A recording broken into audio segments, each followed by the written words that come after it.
কিন্তু তাজু ভাই উনি শুধুমাত্র উচ্চারণে অশুদ্ধতা, বলতে গিয়া সুন্দর করে বলতে না পারা এবং গুছায় বলতে না পারা, যে বিষয়টা বলতেছে সেই বিষয়টাকেও গুছায়া শুরু থেকে শেষ পর্যন্ত বলতেও পারে না। কিন্তু সারা দেশে কি হয়ে গেছে, ব্যাপক ভাইরাল হয়ে গেছে।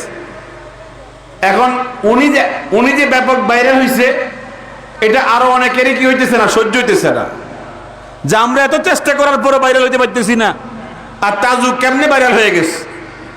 ফাঁকি দিয়ে শুনেছি ওনার নাকি আইডি কি হয়ে গেছে, গায়েব হয়ে গেছে, বাড়ি দেয় নাই, কারো সামান্য কোনো ক্ষতিও করে নাই। উনি ব্যাপকভাবে ভাইরাল হওয়ার জন্য যে বিষয়টা বেশি কাজ করেছে, সে তার এলাকার অনুন্নয়ন, যেখানে কোনো উন্নতি অগ্রগতি নাই, সেই বিষয়গুলোকে সে কি করেছে, মিডিয়ার সামনে উপস্থাপন করেছে। হয়তো তার ওই পরিমাণ যোগ্যতা নাই, কিন্তু সে তার সামাজিক উন্নয়নের জন্য দিল দিয়া দরদ দিয়া তার অযোগ্যতা সত্ত্বেও সে প্রকাশ করতে চেয়েছে। কথা কন না? এই কারণে হয়তোবা যে কোনো কারণে এটা মানুষের নজরে পড়ছে, ভালো লাগছে, কি হয়েছে, এটা ভাইরাল হয়ে গেছে। এখন তাকে নিয়ে কথা আলোচনা, পর্যালোচনা। আজকেও আমার একজন বলেছে যে উনাকে একজন বিল্লাল ভাই নামে প্রায় 7 লক্ষ ফলোয়ার্সের একটা কি বলে, একটা পেজ দিয়ে দিছে, মোবাইল দিয়ে দিছে, আরো কি কি দিয়ে দিছে। মানে শুধু তার ভালোবাসায় সে যে সামাজিক উন্নয়নের জন্য কাজ করতে চায়। এজন্য আমাদের প্রত্যেকের উচিত, যে যে সমাজে আছি, আমাদের সমাজের উন্নয়নের জন্য, মানুষের উন্নয়নের জন্য, মানবতার উন্নয়নের জন্য প্রত্যেকে কম বেশি কাজ করলে পরে আমাদের দেশ ও জাতির উন্নয়ন হবে কিনা, কথা কন্যা হবে কিনা। আমরা আছি, কেউ উপরের দিকে যাচ্ছে, কিভাবে তাকে নামায়া দেওয়া যায়, একটু উপরের দিকে যাচ্ছে, কিভাবে তাকে নামায়া দেওয়া যায়।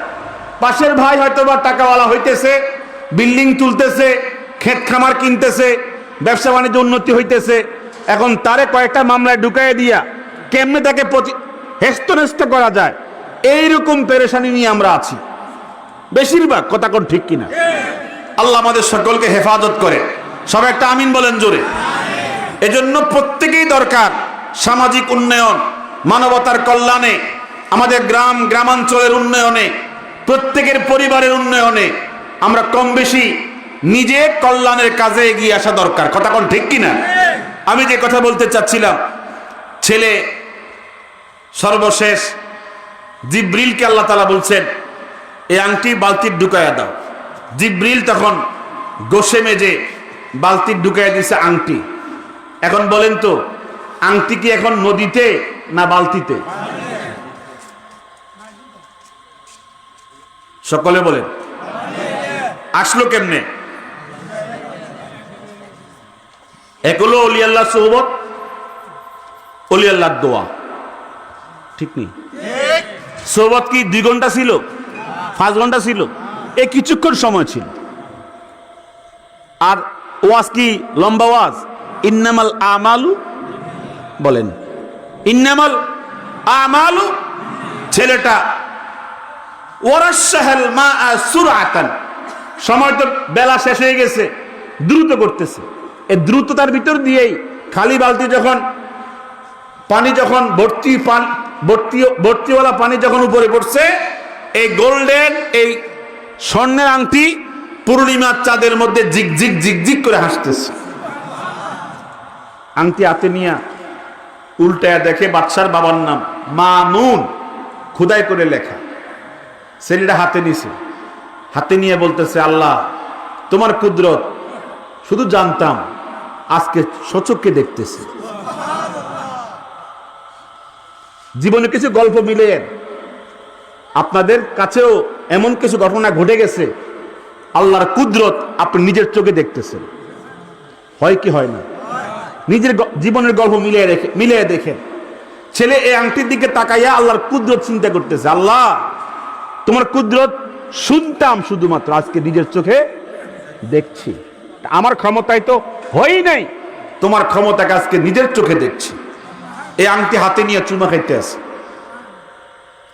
কি খাইতেছে বলেন, কি করতেছে? আচ্ছা, আংটিকে চুমা খাওয়ার জিনিস? এখন চুমা খাচ্ছে কেন?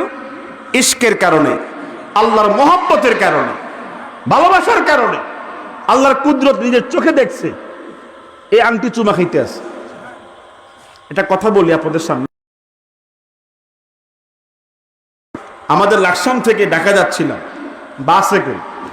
বাসের নাম দিশা বাস, নাম শুনছেন নি আপনি? দিছিলাম লাকসাম থেকে, লাগবেন। তো আমি লাকসাম জংশন থেকে যখন রওনা দিছি, আমার সাথে একটা ছেলে বসছিল 22-23 বছর বয়স। উনাকে একটা কল দিছে মোবাইলের মধ্যে, আঁখি। কে কল দিছে?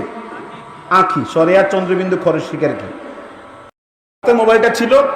যখন ড্রিম ড্রিম করতেছে, এটা ভাইব্রেশন দেওয়া, কাঁপতেছে। তো কাঁপার আওয়াজ আমার কানে গেছে।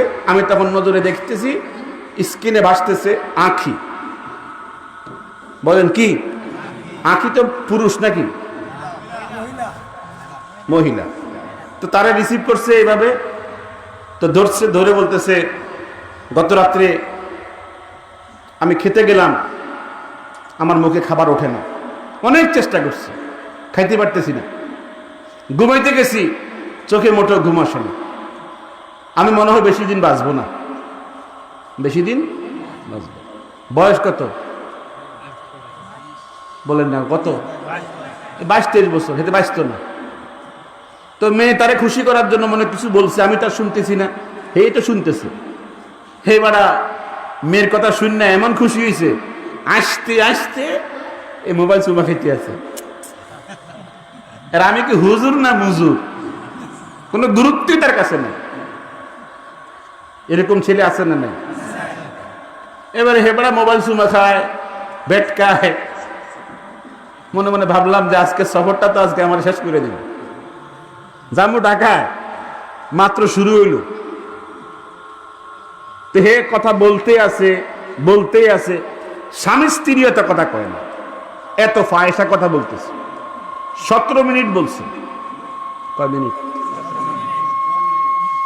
তো বাম পকেটে আরেকটা মোবাইল ড্রিম ড্রিম করতেছে, ওই প্যান্টের পকেটে। ওটা বের করছে মরিয়ম। হে মোবাইলে কে দেয়? মরিয়ম।